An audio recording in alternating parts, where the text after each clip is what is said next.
शांति 20/8/2022 की मुरली है। ज्ञान के सागर, आनंद के सागर। शिव परमात्मा कहते, मीठे बच्चे, इस रूहानी पढ़ाई को कभी मिस नहीं करना। इस पढ़ाई से ही तुम्हें विश्व की बादशाही मिलेगी। प्रश्न है, कौन सा निश्चय पक्का हो तो पढ़ाई कभी मिस नहीं करेंगे? उत्तर है, अगर निश्चय हो कि हमें स्वयं भगवान टीचर रूप में पढ़ा रहे हैं, इस पढ़ाई से ही हमें विश्व की बादशाही का वर्षा मिलेगा और उच्च स्टेटस भी मिलेगा। बाप हमें साथ भी ले जाएंगे, तो पढ़ाई कभी मिस नहीं करना। निश्चय न होने के कारण पढ़ाई पर ध्यान नहीं रहता, मिस कर देते हैं। हम जो गफलत करते हैं ना मुरली सुनने में, तो देखो आज बाबा इस पर अटेंशन दिला रहे हैं। गीत है, हमारे तीर्थ न्यारे हैं। ओम शांति। मीठे मीठे बच्चे पास्ट के सत्संग और अभी के सत्संग के अनुभवी है। पास्ट यानी इस सत्संग में आने से पहले बुद्धि में क्या रहता था और अभी बुद्धि में क्या रहता है, ये रात दिन का फर्क आता है। उस सत्संग में सिर्फ तुम सुनते रहते हैं, कोई आश व दिल में नहीं रहती, कोई आश नहीं रहती, बस सत्संग सुनना है, शास्त्र सुनने हैं। यह तुम बच्चे हो, यहाँ बैठे हो तो देखो तुमको ऐसा लगता था बाप दादा हमको पढ़ा रहे हैं, उनसे हमको स्वर्ग का वर्षा मिलता है, ज्ञान और योग सीख रहे हैं। जिसे स्कूल में स्टूडेंट्स बैठकर सुनते हैं ना, वैसे लगता है। और पहले के सत्संग में बस सत्यवचन महाराज। देखो अभी हमको ऐसा लगता है कि हम पढ़कर उच्च पद पाएंगे। उस सत्संग में तो कोई एम ऑब्जेक्ट रहती ही नहीं है। इसीलिए बाबा कहते हैं, अगर कोई आश भी रहती है अल्पकाल की, तो बाबा कहते हैं यहाँ पे तो तुमको वर्षा मिलता है। बाप सम्मुख जानने से ज्ञान के अच्छे बाण लगते हैं, क्योंकि वह सर्वशक्तिवान है। बच्चे भी ज्ञान बाण मारने सीखते हैं, परंतु नंबरवार पुरुषार्थ अनुसार। तुम बच्चों की बुद्धि में रहता है, हमको बाबा पढ़ा रहे हैं, बाबा ही बुद्धि में याद आएगा और अपनी गवाई हुई राजधानी याद आ जाएगी। अभी हम जितना पुरुषार्थ करेंगे, बाबा को याद करेंगे और ज्ञान की धारणा में रहेंगे और औरों को भी ज्ञान की धारणा कराएंगे, उतना ऊंच पद पाएंगे। अंडरलाइन। देखो क्या कहते बाबा, जितना जितना हम खुद धारणा करेंगे तो क्या होगा, दूसरों को करवाएंगे तो क्या होगा, उतना उच्च पद मिलेगा। हम बच्चे बाप द्वारा बेहद सृष्टि का स्वराज्य लेने के लिए पढ़ाई पढ़ रहे हैं। एम ऑब्जेक्ट की ताकत से ही पढ़ते हैं। अभी तो मीठे मीठे बच्चों की बुद्धि में है कि हम कहाँ बैठे हैं, कहाँ बैठे हैं, भगवान के सामने बैठे हैं। यह ज्ञान सिवाय बाप के और कोई दे नहीं सकता। अभी तुम बच्चे श्रीमत पर चलने वाले हो, पर कहाँ भी दफ्तर व धंधे आदि में हो, परंतु बुद्धि में यह है ना कि हमको पढ़ाने वाला स्वयं भगवान है।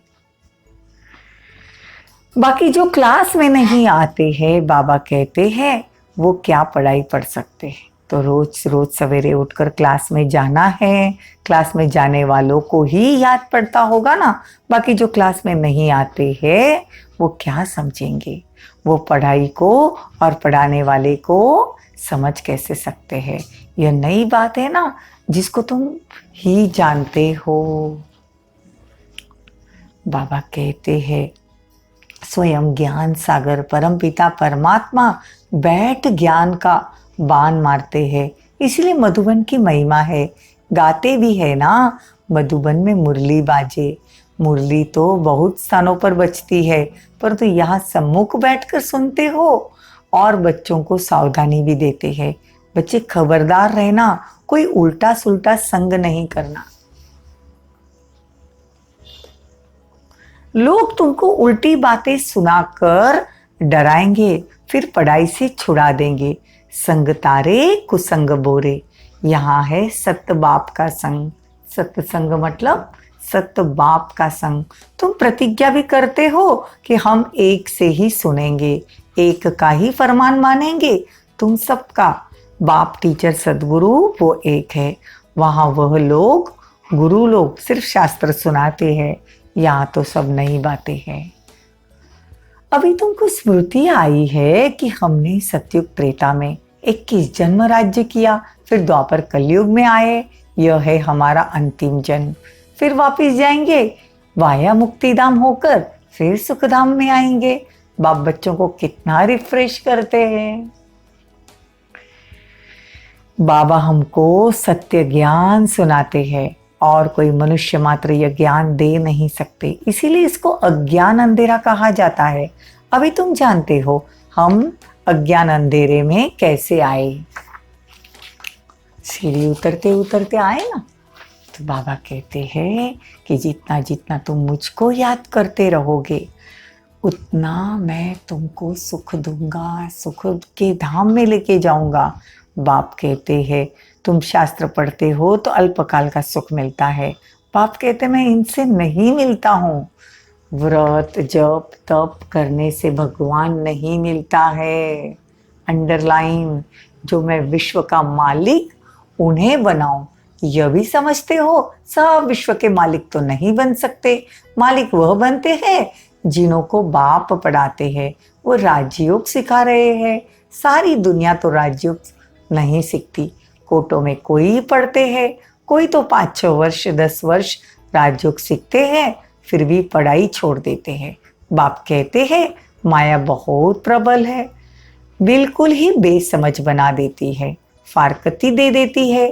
कहावत है ना, आश्चर्यवंत बाप का बनंती, कथनती फिर भागंती हो जाते हैं। बाप कहते हैं उनका भी दोष नहीं, ये माया तूफान में ले आती है। ऐसी सजनियां जिनको श्रृंगार कर स्वर्ग की महारानी बनाते हैं, वो भी छोड़ देते हैं। फिर भी बाप कहते हैं जिनसे सगाई की उनको याद करना, याद कोई फट से ठहरेगी नहीं।